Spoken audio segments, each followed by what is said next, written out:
We light this chalice to remember that it is good to make space for breath. That work is not the measure of worthiness, and that filling one's life to the brim leaves no room for grace or surprise to slip in. Welcome, friends. Let us make space to be renewed. Believe it or not, tomorrow is New Year's Eve. No, you didn't sleep through the second half of the year, don't worry. But tomorrow is the last day of the current fiscal year of this church. So a brand new church year begins on Tuesday, July 1st. So it seems fitting to me, as we often do at the end of the Gregorian calendar year in December, that we should take some time to reflect upon the year that has just passed and set some intentions for the year to come. This has been an important year in the history of this church. Yeah. Many have reported to me that there is a palpable energy that has returned, an energy that existed before but had been significantly diminished during the COVID times. The truth is, that period of time impacted us all in ways that we have still not completely begun to understand. The impact is beginning to be seen in many ways in our society, from student achievement to profound changes in social structure and how we gather together. Young folks are actually gathering less. The impact of that historical event on our collective psyche should not be dismissed. But sociologists agree that the prescription to heal many of the impacts of this event are to be found in the healing embrace of community connection. So many leaders in this community have worked so hard in this past year to reinforce the foundations that made this community so strong for so many years. But we are all doing so in a world that has changed in so many fundamental ways. We are learning together that some of the ways we used to do things just aren't working exactly the same way they used to. In some cases, we've tried to work extra hard to recreate ways of being that led to success before, only to learn that no matter how hard we try to recreate what worked in the past, the results in the present just aren't emerging the way we would expect. Religious exploration is an example of this. So many folks this past year put so much effort into choosing just the right curriculum, and we hired the right people and recruited the best volunteers. But the results, although occasionally magical, through no fault of anyone, have not produced those consistent results that we hoped for. Sometimes there's 2 kids, sometimes there's 20 kids, sometimes there's 5 kids, sometimes there's no kids. That's really hard to plan for. The world has changed. And families' needs have changed. And the way we do what we do will have to change. Same thing with engaging younger adults in their 20s and 30s. Same thing with how we work to build social cohesion within this community. Our growth in the past year indicates that many are looking for something. And they believe a church like this might be the source of what it is that they're looking for. I happen to believe that they're right. But I also believe we need to be open to imagining some new ideas about what church is and what it can be, if we are to continue to be a source of strength, connection, and resilience that church has historically always been and can continue to be. Now overlay all of that upheaval with the disturbing things that are happening in our political system and the wider world, and it's no wonder many of us are starting to feel just maybe a little bit depleted. Does that last sentence resonate with anybody? Yeah. So a few of you, it look like, are feeling a little overwhelmed these days. I know that I am. Whether it's from years spent running on the capitalist treadmill that demands that we all work harder and harder for less reward, or the increased expectation placed on parents these days, or the national and global upheaval, or the ever more visible signs of human-made climate change on our weather and our planet, or the rapid advance of technology which seems to leave more and more of us behind at a younger and younger age, life really can be exhausting right now. It's no wonder to me that more and more folks are coming to church indicating that what they are here looking for is spiritual nourishment. Our souls are tired. Does that sound about right? Does that sound accurate? Yeah. Anybody here starting to feel a little burnt out, maybe a lot? Yeah. If this sounds right to you, how does this manifest for you? As with most things human, we tend to respond to burnout like this in two different ways, typical of the way we humans deal with all things, either by fight or by flight. Yeah. Fight responses emerge in a few different ways. Some folks double down and try to work their way out of the challenges they feel. For example, if church is viewed as a space that has the potential to heal what feels out of balance, working extra hard to strengthen the church can feel like a worthwhile endeavor. Life seems out of control. This is something I feel like I control. I'll just double down my efforts here, and maybe that will help to make the overwhelm that I feel go away. And that can surely work for a bit. And goodness knows there is never a shortage of work that needs to be done at a church. And the kind of work that we do here, like marching in a parade together, working together for collective good with like-minded folks, can actually be a source of individual and collective healing. But as with all things in life, our efforts need to remain in balance. Too much of a good thing always becomes a bad thing. It's important that we notice if we are pushing too hard for too long. Do you know what that looks like for you? For me, I begin to notice my fuse begins to get just a little bit shorter, or maybe a lot a bit shorter. Things that I know should be minor annoyances trigger a sense of frustration. Reaction to a bad driver, or spilt milk, or a billing error we know is going to cost us a half an hour on hold with terrible music to resolve, or a computer issue we just can't seem to figure out. All of these little annoyances, which we work so hard to just accept and roll with, they can seem to take over our best intentions to be mindful. And when that happens, they can spill out into angry outbursts or angry inbursts, depending on how we react to those feelings of anger.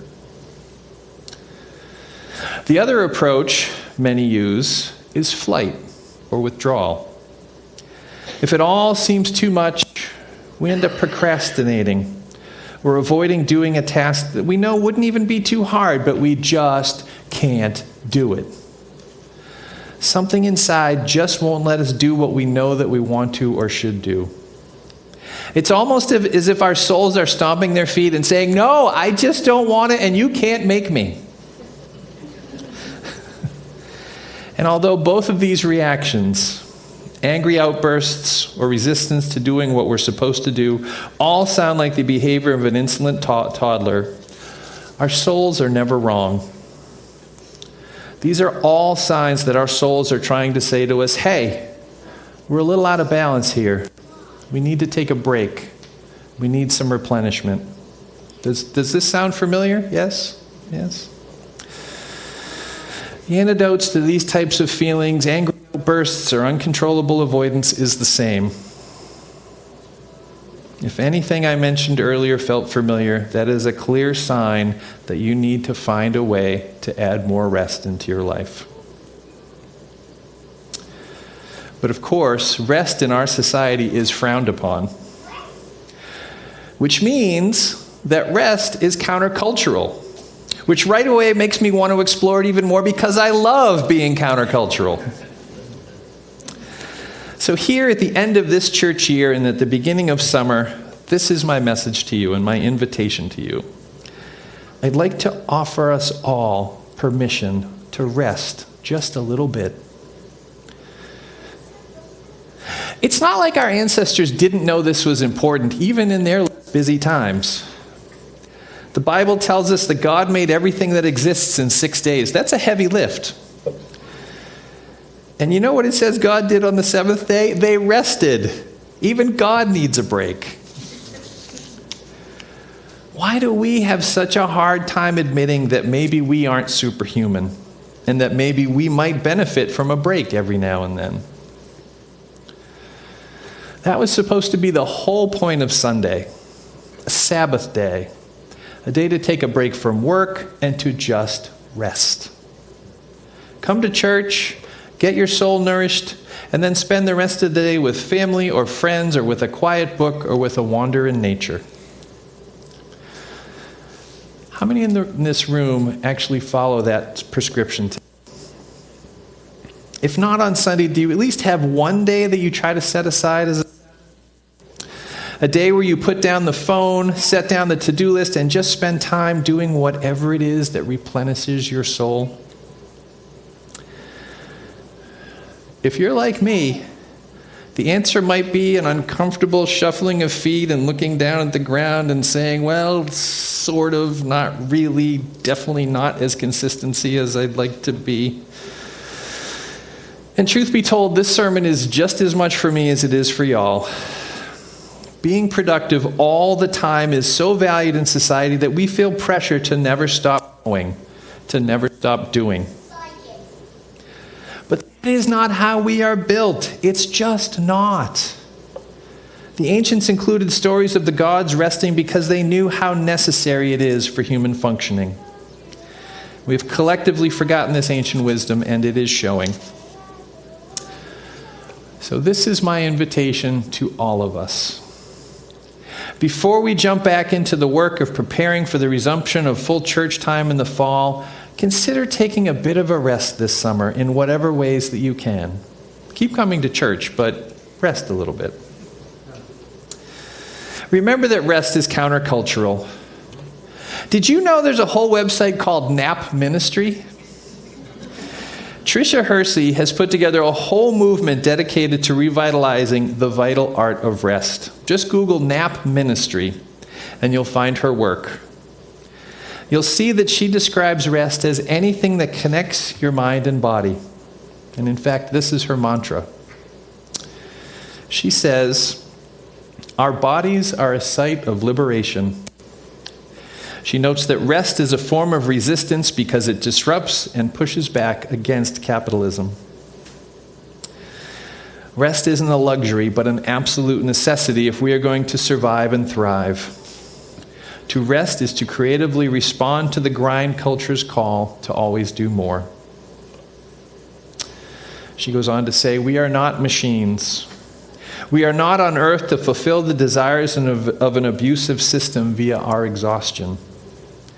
Collective care, imagination, and rest are vital to our liberation."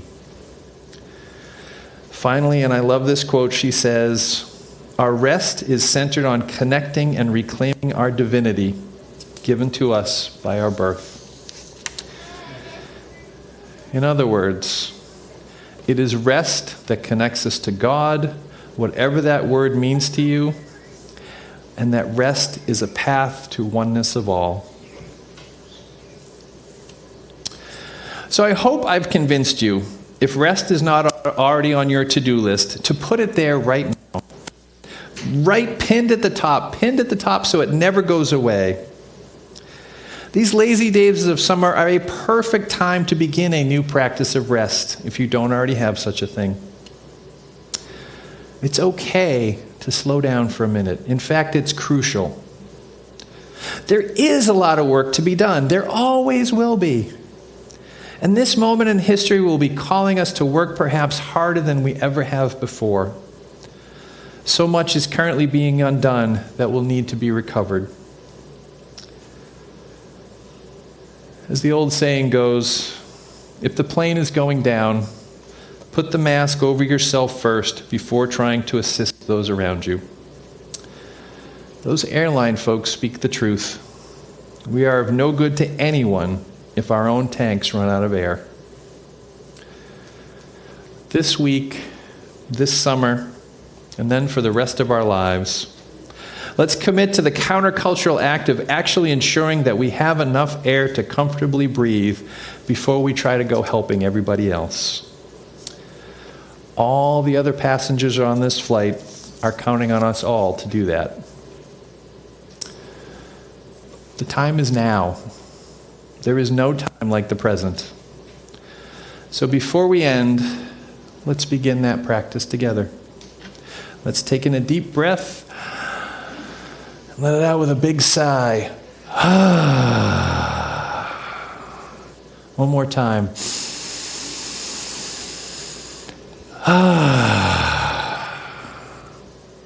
See? Doesn't that feel better? Let's commit to keep doing those things that make us feel more like this and less like perhaps we did when we arrived here this morning. Blessed be, and may we make it so.